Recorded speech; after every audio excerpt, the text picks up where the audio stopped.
Suzanne Capper, 16, suffered from a week of torture before being set on fire by a group of people she considered her friends. Welcome to another episode of Human Wreckage, True Crime Podcast. This case is very disturbing. The details of what poor Suzanne Capper suffered is heartbreaking. Details are a little graphic. Let's get into it.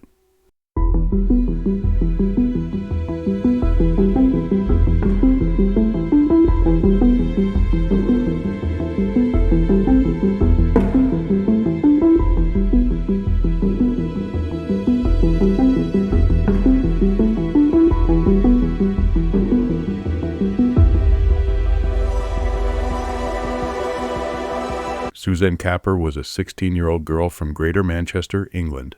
Those who knew her said that all she wanted in her life was to be loved. She didn't know her real father, and she lived with her stepfather, John, after he split up from her mother, Elizabeth. She soon started to play truant from school and drifted from house to house, trying to find affection from anybody. While Susan had her issues, she was still known as a high-spirited, well-mannered girl who would help her stepfather out around the house and was thoroughly polite.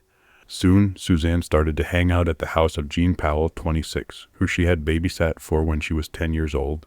The dilapidated house at 97 Langworthy Road was a hot spot for drug dealing, parties, and sex. Amphetamines would be weighed out on kitchen scales and stolen cars would be traded. I tried to stop Suzanne going there, but she had a very strong will, said John. Moreover, John didn't know the extent of what was going on behind closed doors. He just had a strange feeling about Jean, and those who frequented her home, often referring to it as a house of evil. It was here in this house that Suzanne fell in with the wrong crowd. Jean Powell, 29, was Jean's ex-husband who had convictions for burglary, theft, and being drunk and disorderly. Bernadette McNeely, 24, was a drug-addicted mother of 3. Anthony Dudson, 17, was Jean's on-again, off-again boyfriend. Jeffrey Lee, 26, had convictions for robbing his 86-year-old disabled aunt. Clifford Hayes, 18, was Jean's brother and Suzanne's ex-boyfriend. Suzanne continued to frequent the home despite the fact that almost everybody there bullied her and took advantage of her kind nature. It was not that she was scared of them, it's just that she would do anything for them. She pampered their every whim, recalled her sister Michelle. In fact, in late 1992, Suzanne went to her mother's home after being beaten up by Jean. Her mother cruelly turned her away when Suzanne begged to be let in the house and allowed to stay overnight. Her mother said her boyfriend wouldn't allow it, and Suzanne walked back to Jean's house. I believe that had she done something to help Suzanne, things might be very different today. As a parent myself, I would find what Suzanne's mother did very hard to live with, said Michelle's fiancé, Paul Barlow. Before Suzanne became involved with the group at Jean's house, she had no human companionship other than from her family. In this squalid house on Langworthy Road, Suzanne found a source of human contact, and she found it difficult to break that friendship up despite the fact it was abusive. Then, in December of 1992, the group claimed that Suzanne had stolen a pink duffel coat and infected them all with pubic lice. At the time, Anthony was having sexual relations with Jean, Bernadette, and Suzanne. According to Anthony, he must have contracted the pubic lice from Suzanne. While these grievances, whether true or not, would appear insubstantial and trivial, the cumulative effect was to bring Suzanne into contempt and then turn that contempt into hostility. On the 7th of December, 1992, the gang lured her from her stepfather's home back to their home under the pretense that a guy who she fancied was there and was wanting to see her. Once inside, Suzanne was held down while Glenn shaved her head, eyebrows, and pubic area. Afterwards, he placed a plastic bag over her head and walked around her while hitting her on the head. Laughing and shouting, the gang took turns hitting her with belt buckles and large ornamental wooden spoons. The beating was so severe that one of Suzanne's arms would hang useless by her side for the rest of her imprisonment. Following the beating, Suzanne was locked in a cupboard. Out of fear, Suzanne's cries and screams were disturbing Jean and Bernadette's children, who also lived in the grimy home. The gang moved her to Bernadette's abandoned home, which was just a few doors down. Here, Suzanne was shackled and spread eagle to an upturned bed with chains and ropes. She had socks stuffed in her mouth to muffle any screams. Over the next 5 days, Suzanne was subjected to a catalog of torture. Her 2 front teeth were pulled out with pliers, and another was snapped in half, leaving the nerve exposed. She was injected with amphetamines and burned on the face and body with cigarettes. After the stench of Suzanne lying in her own excrement became unbearable, she was shoved into a bathtub filled with concentrated disinfectant and scrubbed with a yard brush until her skin came off. Through all of the torture and abuse, Suzanne was subjected to a tape of Chucky repeating, "I'm Chucky, wanna play?" through headphones as well as rave music at maximum volume. In the early morning hours of the 14th of December, 1992, Suzanne was forced into the boot of a Fiat Panda car that the gang had stolen.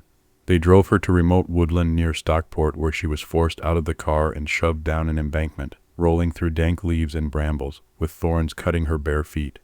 Bernadette poured gas over the terrified teenager, and they set her alight. "She went straight up in flames and was screaming," said Jean.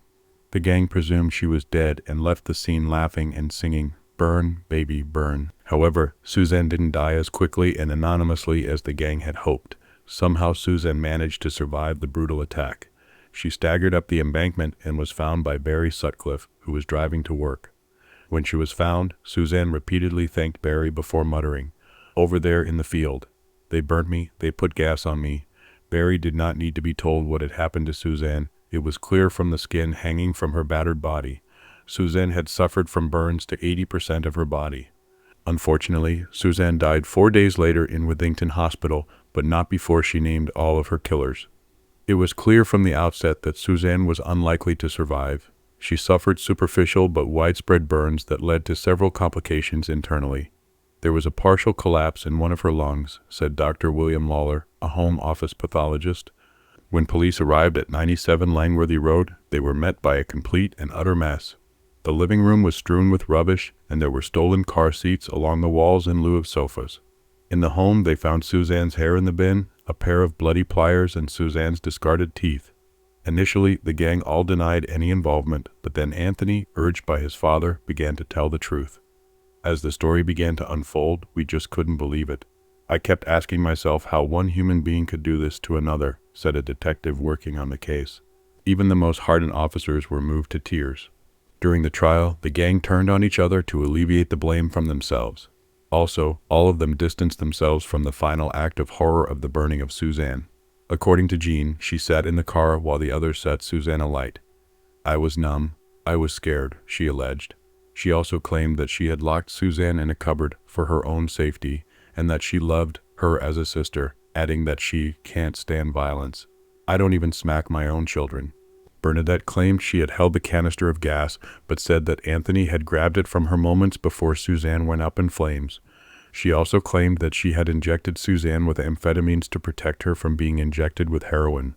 Anthony told the court that Glenn had been the one to set Suzanne on fire. During the sentencing phase, Judge Francis Potts called the murder as appalling a murder as it is possible to imagine. He sentenced Jean Powell, Bernadette McNeely, and Glenn Powell to life imprisonment with a minimum of 25 years. Jeffrey Lee was sentenced to 12 years. Anthony Dudson was detained indefinitely with a minimum tariff of 18 years. Clifford Hayes was sentenced to 15 years. In 2012, Jean Powell's sentence was reduced by 2 years after she allegedly showed remorse and helped prevent a jail escape. Bernadette McNeely, who enjoyed a romance with Myra Heinley behind bars, Jeffrey Lee, and Clifford Hayes have all since been released. Thanks for joining me again. Told you this was one messed up case. Can't imagine the horror and pain Suzanne went through. Was justice served? In my mind, no, it was not. If you enjoy what we do, please hit the subscribe button. Till next time, please take care of yourselves.